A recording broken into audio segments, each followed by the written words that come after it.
Hello everyone! Another kiay-kiay. Padulong ko ani guys sa Sianan Gudud sa Buanga del Norte. Finally, naanak ko diri sa Gudud sa Buanga del Norte. Tapad na po siya sa amuang municipality sa Salog. So duol-duol na siya i-travel gikan sa amua guys. Padulong diri sa Gudud. It takes around 30 minutes kung magmotor. So maudi ay ni guys ang municipality of Gudod. So makita niyo later guys ang ilang munisipyo na sa patong dada nga bungtod. So nice kaya siyang view there guys. Hello everyone, abot ang Gudod pero forward pa may panalong pa siya. So mga pila ka minutes maabot? Dali na naman ako. Sumod na ang crab road mga ate ko. Pero okay lang mo siya na siya yung nakuha na ako. Najay park nga ba ko ba?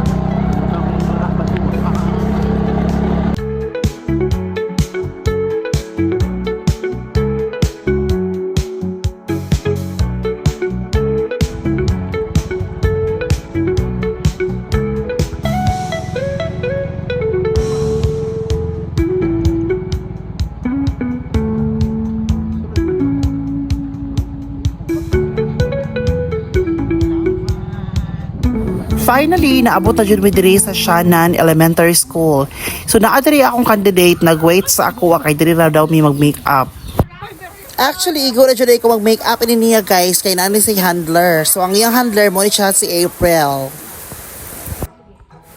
After a while, among kitudluan ang among kandidata og paso, kay murag di pa ka siya kayo kabalo.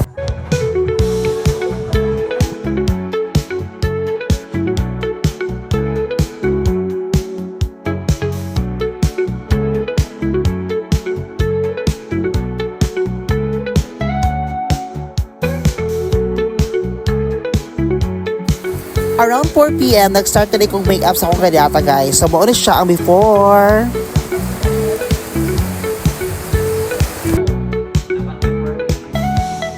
Then after.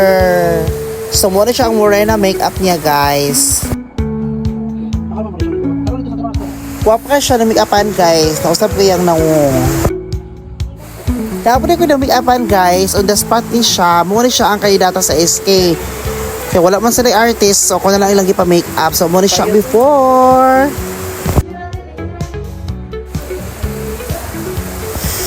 Then, after. So, gwapa siya siya guys. Actually, siya ang nahimong face of the night atong gabi una.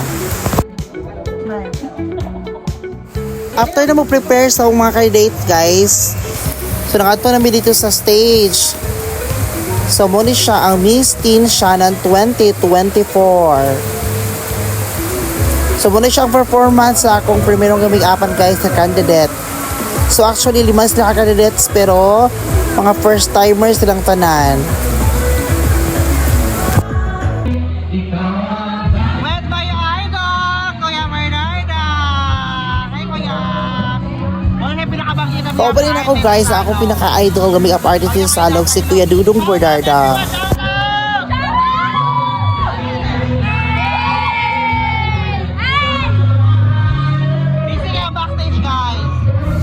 First runner-up o second runner-up ang akong ipang make-upan guys. So thank you so much Barangay Sianan Gudud sa Buanga del Norte, and thank you everyone for watching.